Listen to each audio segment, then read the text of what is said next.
He was once called the morning star, the most beautiful angel in heaven.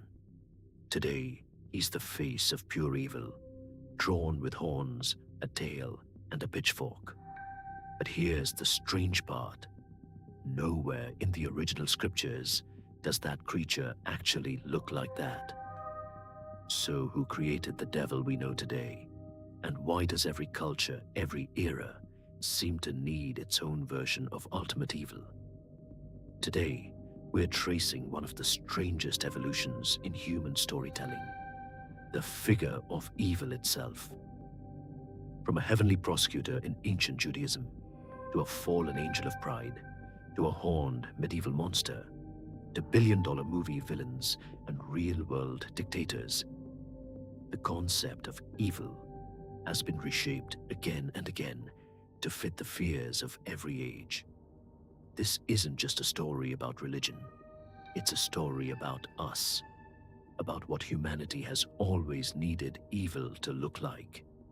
Long before Christianity or Islam existed, ancient Persia gave the world one of the first clear pictures of cosmic evil. In Zoroastrianism, founded over 3,000 years ago, the universe is a battlefield between Ahura Mazda, the god of light, wisdom, and truth, and Angra Mainyu, the destructive spirit of darkness, chaos, and lies. This wasn't just a myth. It was a complete worldview, where every human choice mattered in a cosmic war between good and evil. Many historians believe this dualistic framework, light versus dark, order versus chaos, laid the philosophical groundwork for how Judaism, Christianity, and Islam would later imagine their own version of the devil. In the earliest Hebrew texts, there's no devil at all, at least not the way we imagine him today. The word Satan simply means adversary or accuser. In the book of Job, Satan isn't a demon ruling hell.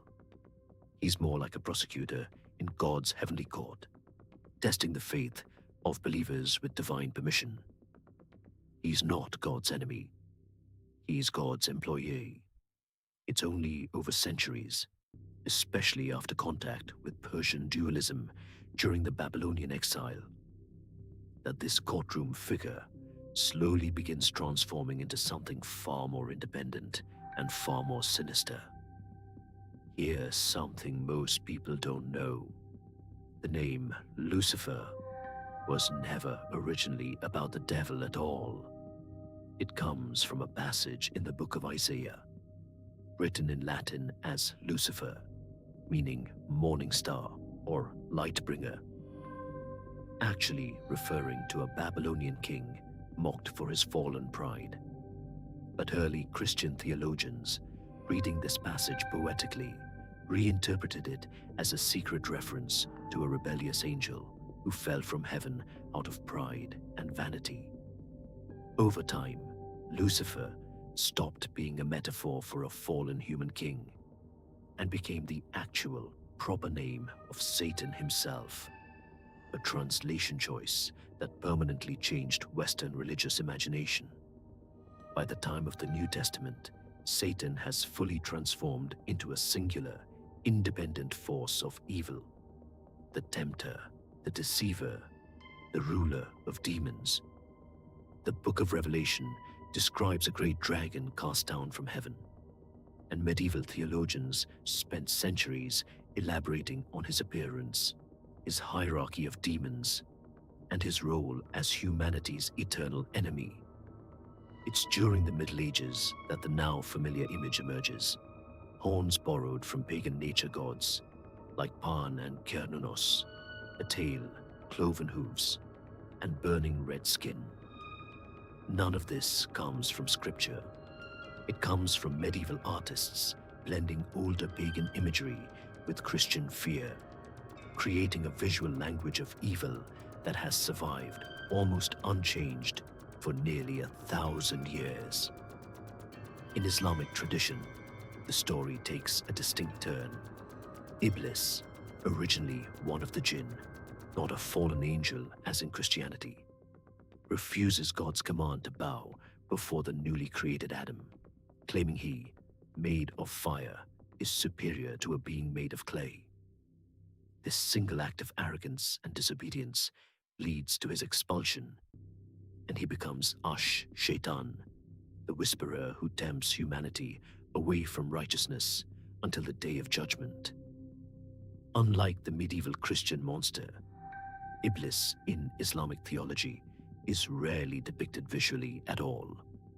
The emphasis is placed instead on his psychological role as the source of whispered temptation within the human heart, a far more internal and personal form of evil.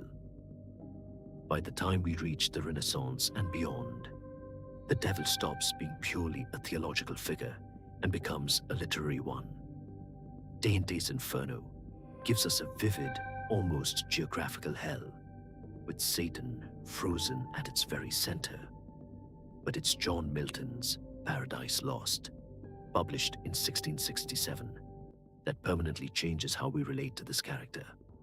Milton's Satan is eloquent, charismatic, and tragically proud, famously declaring it better to reign in hell than serve in heaven.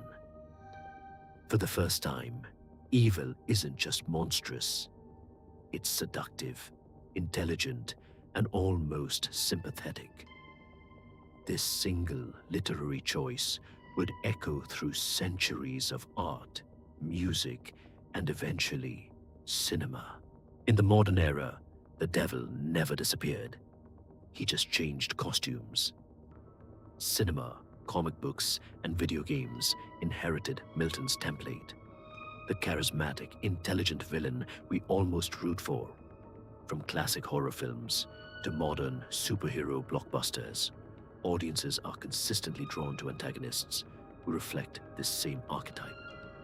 Beings of immense power, wounded pride, and a twisted sense of justice. At the same time, secular culture created an entirely new category of evil that needs no supernatural explanation at all. The serial killer, the cult leader, the dictator. Evil didn't disappear from the modern world. It simply became human. In 1963, philosopher Hannah Arendt coined a phrase that would forever change how we understand evil: the banality of evil. Studying the trial of a Nazi bureaucrat, she observed that he wasn't a monstrous demonic figure at all. He was disturbingly ordinary, simply following orders without critical thought. This idea reshaped modern psychology's view of cruelty. Evil, in most real cases, isn't a horned creature or a cosmic force. It's often the result of ordinary people conforming to authority, ideology, or groupthink. Famous psychological studies on obedience and conformity from the same era reinforce this unsettling possibility, suggesting that under the right social conditions, ordinary individuals can carry out extraordinarily destructive acts.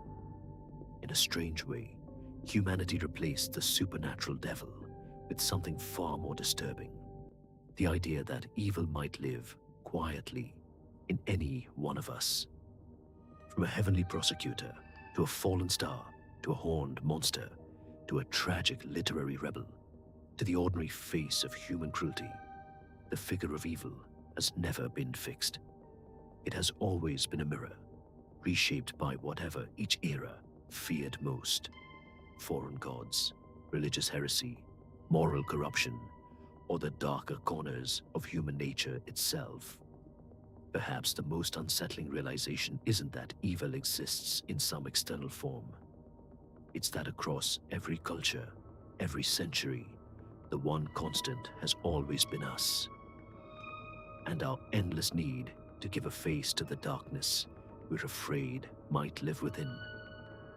If this journey through humanity's ever-changing face of evil fascinated you, subscribe for more deep dives into mythology, theology, and the darker corners of history. And tell me in the comments, Which version of this story surprised you the most?